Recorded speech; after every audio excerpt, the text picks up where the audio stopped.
Assalamualaikum warahmatullahi wabarakatuh. Salam sejahtera untuk kita semuanya. Ketemu lagi dalam perkuliahan pengembangan kurikulum dan pembelajaran. Kali ini kita akan membahas tentang proses multisektor dan multilevel dalam perencanaan kurikulum. Setelah mempelajari materi ini, teman-teman semua diharapkan dapat memahami dan menganalisis proses multisektor dan multilevel dalam perencanaan kurikulum. Menurut Undang-Undang Nomor 20 Tahun 2003, kurikulum adalah seperangkat rencana dan pengaturan mengenai tujuan, isi, dan bahan pelajaran, serta cara yang digunakan sebagai pedoman penyelenggaraan kegiatan pembelajaran untuk mencapai tujuan pendidikan. Nah, oleh karenanya perlu adanya suatu perencanaan dalam segala bentuk kegiatannya, baik dari sisi tujuan yang akan dicapai, sarana dan prasarana, materi pelajaran yang akan disampaikan, dan lain sebagainya, agar pendidikan dapat maju dan terus berkembang. Dengan perencanaan yang matang, maka diharapkan tujuan pendidikan akan dapat tercapai secara maksimal.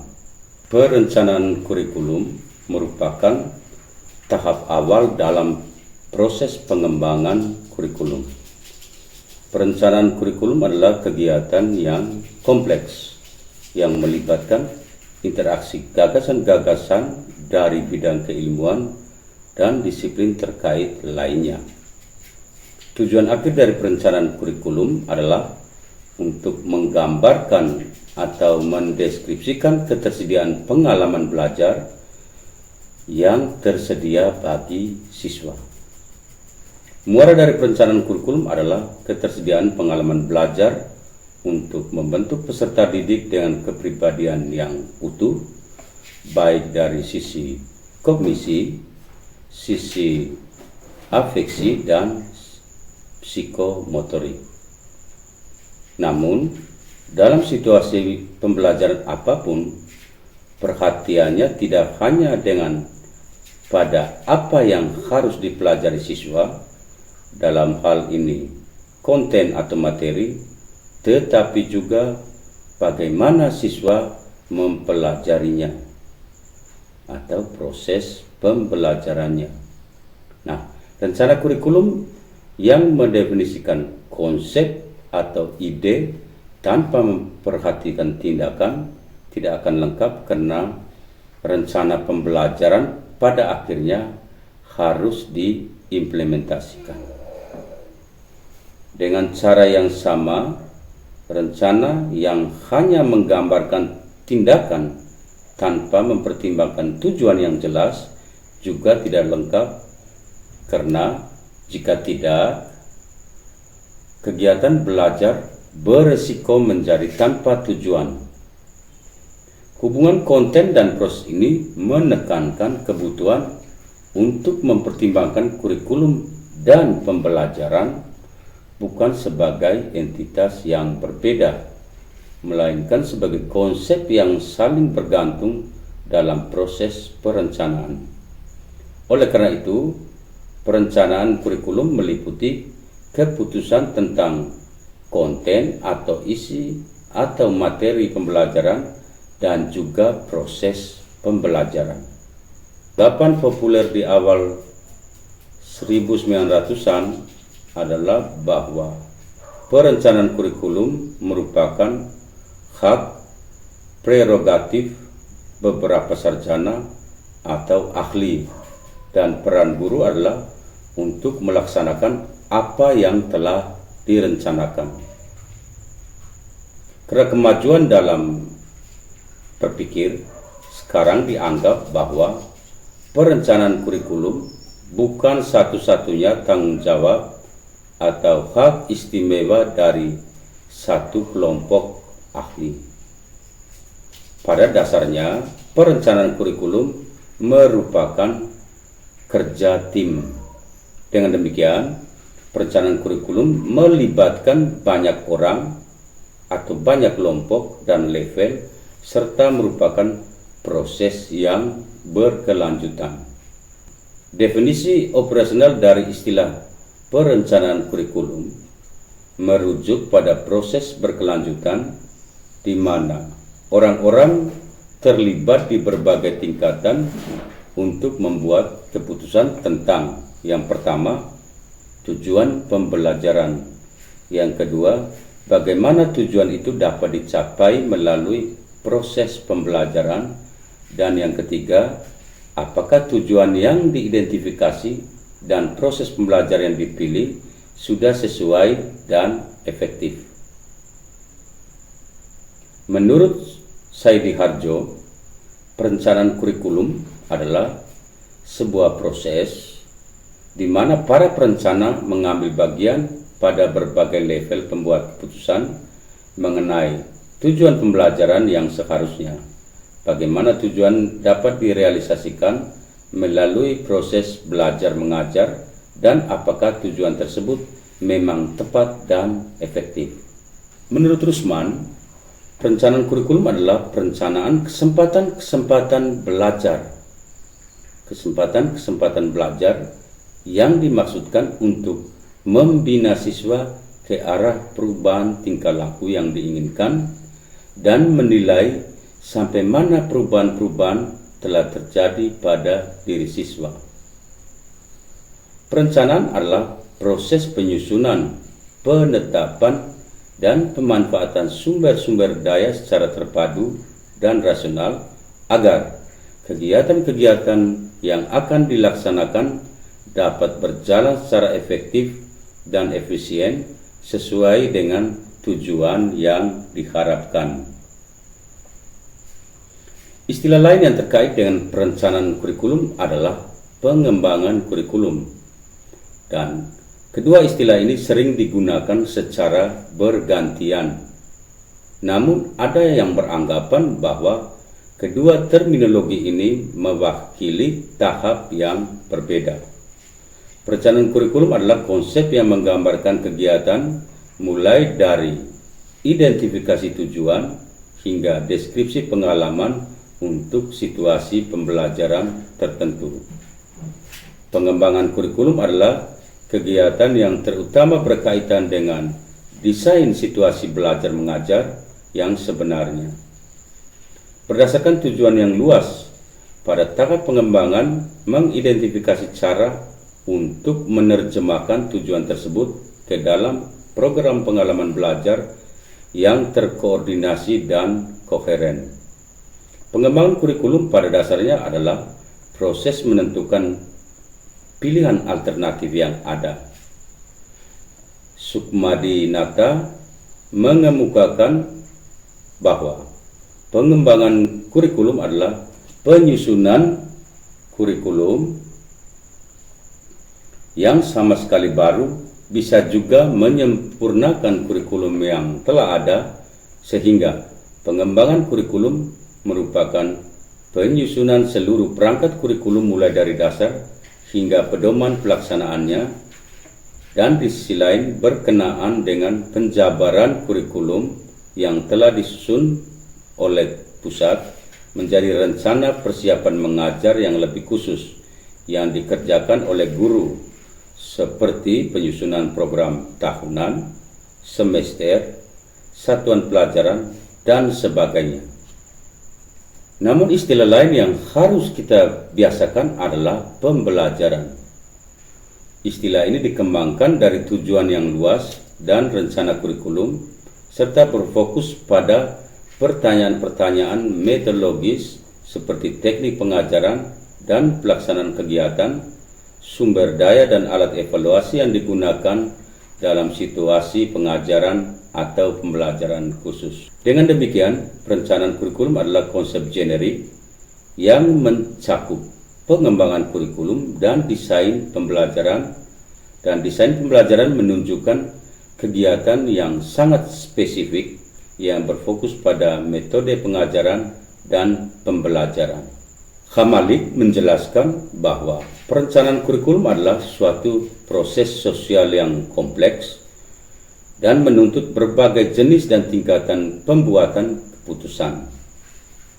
Sementara, menurut Olivia, perencanaan kurikulum terjadi pada berbagai tingkatan, staf kedisiplinan maupun staf guru dan yang lainnya ikut serta terlibat dalam perencanaan kurikulum. Akan tetapi, gurulah yang paling berpartisipasi dalam perencanaan kurikulum. Menurut Olivia, terdapat 3 sektor perencanaan kurikulum, yaitu sektor regional, sektor nasional, dan internasional. Berdasarkan tingkatannya, terdapat beberapa tingkatan atau level perencanaan kurikulum, yaitu tingkat nasional, tingkat provinsi, tingkat sekolah, tingkat tim guru, tingkat guru sebagai individu, tingkat kelas dengan perencanaan bersama antara siswa dan guru. Nah, mari kita membahas tentang proses multisektor perencanaan kurikulum. Perencanaan kurikulum sesuai dengan kawasannya atau sektornya dibagi atas 3, yaitu sektor regional, sektor nasional, dan sektor internasional. Pembagian kawasan ini didasarkan atas kekuatan atau kewenangan masing-masing sektor. Aktivitas pengembangan kurikulum pada sektor regional dan nasional dan juga internasional terdiri dari beberapa permasalahan seperti pertukaran praktek, pelaporan penelitian, dan pengumpulan informasi. Organisasi pengembangan kurikulum pada sektor regional lebih difokuskan untuk melakukan suatu evaluasi kurikulum dengan melakukan pengawasan ke sekolah. Selanjutnya memeriksa laporan yang dilakukan sekolah dan memberikan akreditasi ke sekolah yang bersangkutan. Mengembangkan kurikulum yang diharapkan atau lulusan dari sekolah mampu untuk bekerja sesuai dengan kondisi regional yang ada juga menjadi salah satu perencanaan kurikulum di sektor regional. Sedangkan untuk kawasan atau sektor yang lebih besar pada skup nasional maupun internasional memberikan masukan untuk perencanaan dan pengembangan kurikulum dengan memanfaatkan informasi yang diserap dari berbagai sektor, tidak hanya dari dunia pendidikan, tetapi juga dari sektor-sektor lain seperti dunia kerja, kesehatan, lingkungan hidup, industri, pariwisata, pertahanan keamanan, dan lain sebagainya. Sehingga pada kawasan ini pengembangan dan perencanaan kurikulum dapat mencakup hal-hal seperti perencanaan standar kompetensi lulusan, sehingga lulusan dari dunia pendidikan mampu bekerja setelah lulus dari sekolah. Perencanaan peningkatan pelayanan di sekolah seperti kesehatan dan keselamatan siswa. Perencanaan kegiatan-kegiatan study tour dan studi banding ke perusahaan dan objek-objek wisata. Perencanaan materi pendidikan karakter pada anak untuk mengembangkan sikap dan mental anak. Memasukkan materi misalnya kewirausahaan untuk meningkatkan pengetahuan siswa dalam bela negara. Melakukan perencanaan pengelolaan dan pemanfaatan informasi serta komunikasi untuk perkembangan pendidikan. Melakukan evaluasi lulusan sekolah di dunia kerja. Selanjutnya kita akan membahas tentang proses multilevel perencanaan kurikulum. Perencanaan pengalaman belajar siswa adalah salah satu kegiatan profesional terpenting dalam dunia pendidikan. Kegiatan ini penting karena sangat menentukan kehidupan sehari-hari peserta didik. Ada beberapa situasi yang terlibat dalam perencanaan pengalaman belajar. Situasi ini mewakili kegiatan perencanaan kurikulum di tingkat nasional, tingkat provinsi, tingkat sekolah, tingkat tim guru, tingkat guru sebagai individu, dan tingkat kelas dengan perencanaan bersama antara siswa dan guru. Tujuan membahas situasi level kegiatan perencanaan kurikulum adalah untuk memahami konteks sehingga dapat menjadi pertimbangan suatu saat ketika kita terlibat dalam perencanaan kurikulum. Yang pertama kita bahas tentang perencanaan kurikulum pada tingkat kelas, di mana guru dan siswa merencanakan kurikulum secara bersama-sama. Situasi ini berhubungan dengan seorang guru dan sekelompok siswanya yang melakukan diskusi, menyusun serangkaian rencana formal, merangkum semua diskusi tentang apa yang mungkin akan mereka lakukan. Di sini guru membimbing kelompok dalam merumuskan rencana tentang bagaimana mereka dapat mempelajari topik tertentu. Guru dan peserta didik bekerja sama untuk memutuskan kombinasi pertanyaan apa, bagaimana, siapa, di mana, dan kapan mengenai perencanaan yang sedang mereka kerjakan. Perencanaan kurikulum bersama antara siswa dan guru memang mewakili tingkat dan bentuk perencanaan kurikulum. Kemungkinan untuk memasukkan minat peserta didik dalam rencana kurikulum menyebabkan beberapa pendukungnya menyimpulkan bahwa situasi ini adalah tingkat akhir dari perencanaan kurikulum. Dalam konteks ini muncul masalah-masalah, misalnya yang pertama, dapatkah kita melibatkan peserta didik dalam perencanaan kurikulum? Jika iya, dengan cara apa? Yang kedua, faktor-faktor apa yang mungkin menghambat partisipasi peserta didik dalam perencanaan kurikulum? Yang ketiga, apa manfaat yang mungkin kita peroleh dari partisipasi peserta didik dalam perencanaan kurikulum?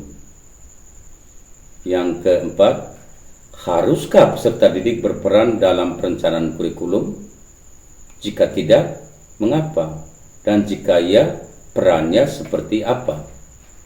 Pada masing-masing tingkat ini, mungkin ada berbagai masalah yang harus dilihat agar kurikulum yang direncanakan akan mencapai tujuan yang ditetapkan.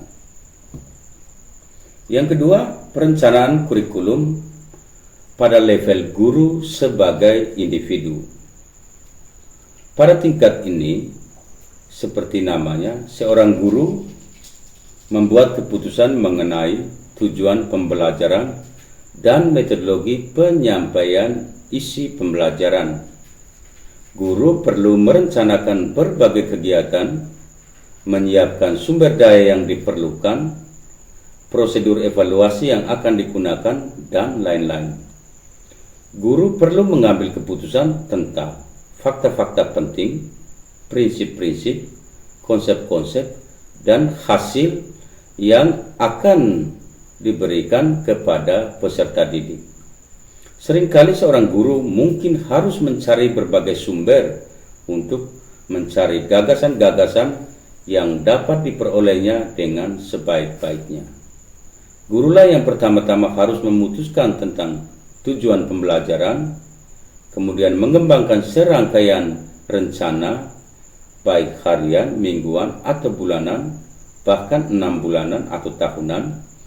Guru harus mengingat bahwa karakteristik peserta didik, urutan kegiatan, materi pembelajaran yang sesuai, total sumber daya yang tersedia di dalam hal waktu, dana, dan lain-lain. Selain itu, guru harus memastikan bahwa rencana pembelajaran sehari-hari saling terkait sedemikian rupa sehingga hasil yang diharapkan secara keseluruhan dari suatu tim guru dapat tercapai. Berikutnya adalah perencanaan kurikulum pada level tim guru. Level ini berkaitan dengan sekelompok guru yang mewakili berbagai bidang studi berkumpul untuk mengembangkan sebuah unit kurikulum. Jenis kegiatan ini dikenal sebagai perencanaan kurikulum antar disiplin ilmu karena melibatkan kontribusi dari berbagai mata pelajaran atau disiplin ilmu. Pertanyaan yang sering diulang pada tingkat perencanaan kurikulum ini adalah, apa manfaat dari perencanaan antar disiplin? Apa faktor-faktor yang diyakini mengurangi efektivitas tim antar disiplin? Bagaimana aspek-aspek dari berbagai mata pelajaran dapat dikorelasikan satu sama lain? Pengembangan kurikulum dapat dilakukan dalam suatu kelompok guru. Pada pengembangan kurikulum tingkat ini, pengembangan kurikulum yang dilakukan oleh 2 orang guru atau lebih yang tergabung dalam suatu tim kerja guru dalam sebuah sekolah. Adapun tugas dari tingkatan kelompok ini adalah menentukan isi yang akan disampaikan pada level kelompok guru, merangkai materi pokok, mengadaptasikan pembelajaran, membentuk atau menetapkan kelompok, kelas atau sasaran hasil per kelas, memilih sumber daya dan material yang akan digunakan dalam proses pembelajaran kepada anak-anak di bawah pengawasan kelompok guru, menciptakan kelompok-kelompok belajar, menulis soal tes untuk seluruh kelas, menulis materi kurikulum yang akan digunakan oleh semua guru dalam kelompok guru, menyusun, melaksanakan, dan mengevaluasi keputusan kelompok guru, baik dari sisi masing-masing guru, siswa, dan guru pengajar mata pelajaran. Dalam sebuah tim, kerjasama sangat diperlukan untuk keberhasilan proyek yang telah direncanakan, diputuskan, dilakukan, serta akan dievaluasi bersama. Misalkan seorang wali kelas akan membutuhkan guru mata pelajaran yang lain untuk menentukan kelulusan atau kenaikan siswa di kelasnya, dan dalam penilaian bekerjasama dengan guru-guru lain dalam menentukan standarisasi kelulusan dan kenaikan kelas bagi siswanya. Pada tingkat ini terdapat sekelompok guru yang berkumpul untuk mengembangkan suatu tim kerja. Disebut kelompok interdisipliner karena guru-guru dalam kelompok tersebut berasal dari mata pelajaran yang berbeda. Berikutnya pengembangan kurikulum pada level atau tingkat sekolah.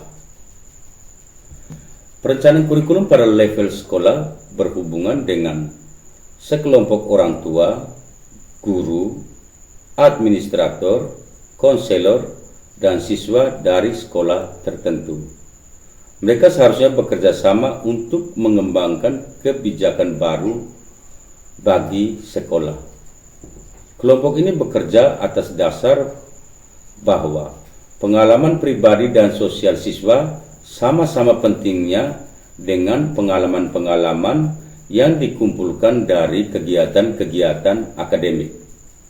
Oleh karena itu, pengalaman pribadi dan sosial ini merupakan bagian dari kurikulum. Situasi ini merupakan bentuk perencanaan kurikulum yang dihasilkan dari pengakuan bahwa siswa banyak belajar dari apa yang disebut dan dibahas sebelumnya, yaitu kurikulum tersembunyi. Kurikulum tersembunyi mencakup fitur kelembagaan seperti struktur tata kelola, pola pengembangan, prosedur penilaian, harapan guru, dan lain sebagainya. Karena fitur seperti ini menghasilkan pembelajaran, apakah itu direncanakan atau tidak direncanakan, Mereka perlu dipertimbangkan dalam upaya sadar untuk merencanakan kurikulum. Artinya, mereka harus direncanakan dalam hal tujuan, kegiatan, perangkat evaluasi, dan sebagainya.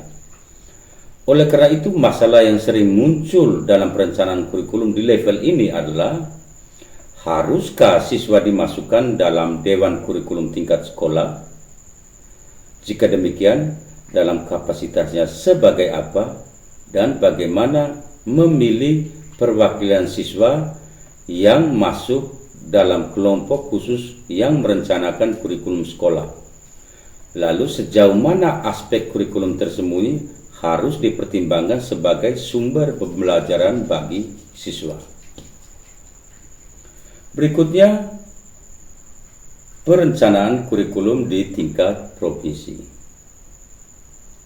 Dalam perencanaan kurikulum di level ini, sekelompok pendidik, guru, kepala sekolah, koordinator kurikulum, dan lain-lain membentuk semacam kelompok di bawah koordinasi Dinas Pendidikan Provinsi.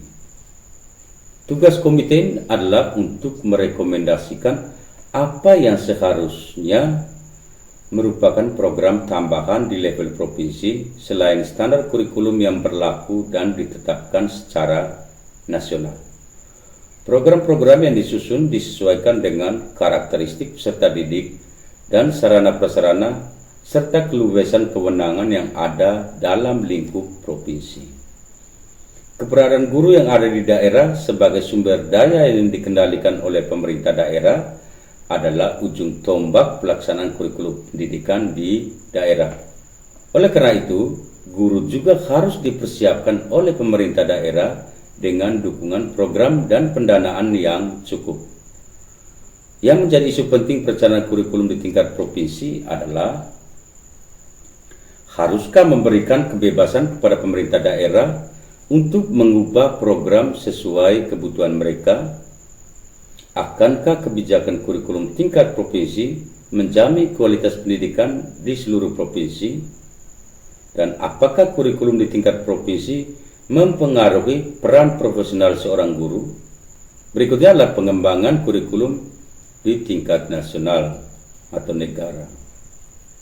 Pengembangan dan perencanaan kurikulum pada tingkat nasional dilakukan oleh Departemen Pendidikan, dalam hal ini Kementerian Pendidikan Nasional, yang terdiri dari pimpinan Departemen Pendidikan, sejumlah pengawas, kepala-kepala sekolah, spesialis kurikulum, atau anggota-anggota masyarakat yang lainnya, di mana tugasnya adalah menyiapkan kurikulum yang berlaku secara umum yang akan digunakan sekolah sesuai dengan tingkatan sekolah, menginterpretasikan, menyelenggarakan, dan memonitor pelaksanaan undang-undang dan peraturan-peraturan dalam bidang pendidikan yang sudah diputuskan.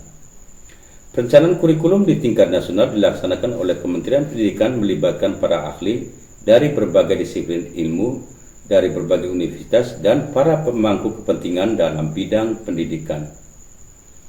Kementerian dan para ahli kurikulum yang terlibat mengkaji, mendiskusikan, dan memutuskan untuk mengembangkan dan menyebarluaskan program, memutuskan apakah kurikulum yang sudah atau telah usang atau tidak memadai untuk memenuhi tuntutan diganti atau direvisi. Tahapan yang dilaksanakan dalam proses perencanaan di tingkat nasional misalnya mengidentifikasi materi pelajaran penting, fakta, prinsip, konsep, dan lain-lain. Memutuskan urutan di mana materi pelajaran dapat diajarkan, apakah dari yang khusus ke umum atau dari mudah ke sulit, dan lain-lain. Merekomendasikan kegiatan di mana siswa dapat mempelajari materi pelajaran dengan sebaik-baiknya, termasuk eksperimen, diskusi, dan lain-lain. Merekomendasikan daftar bahan tambahan untuk studi lanjut di bidang mata pelajaran tertentu. Menyarankan dan atau memutuskan tes yang mungkin dilakukan pada peserta didik untuk memeriksa kemajuan mereka maupun untuk memotret mutu pendidikan. Tahapan-tahapan ini kemudian disatukan untuk membentuk serangkaian bahan ajar atau pembelajaran untuk tujuan implementasi. Asumsi yang mendasarinya adalah bahwa setelah kurikulum dikembangkan, proyek atau paket kurikulum semacam ini implementasinya ada di tangan guru dan pendidikan berkualitas akan terwujud.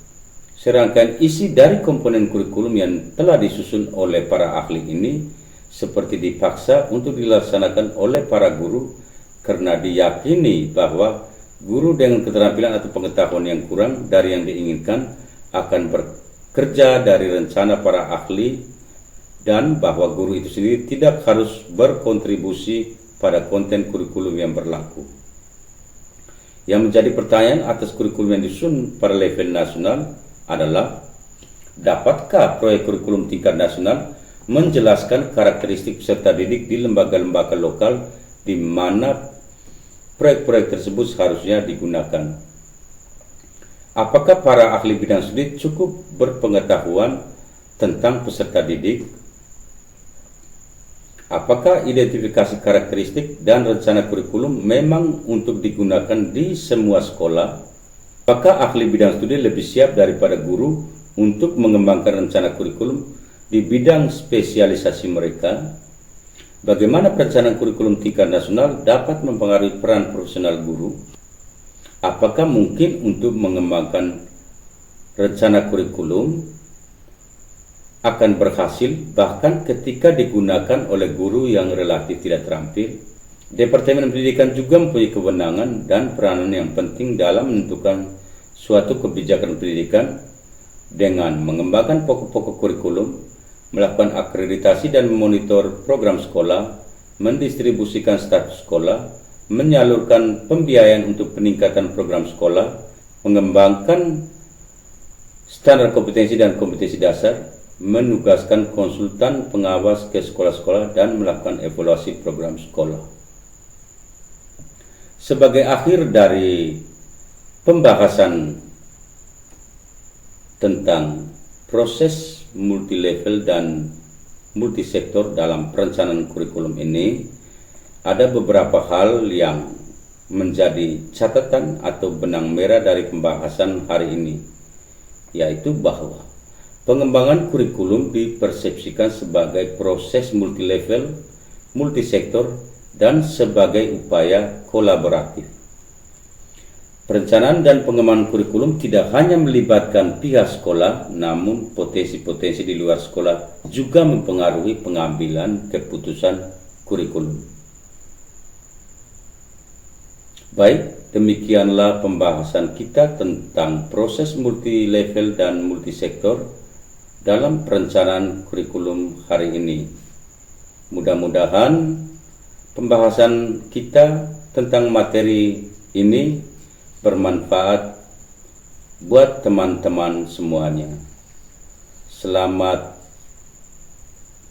belajar dan sampai ketemu lagi.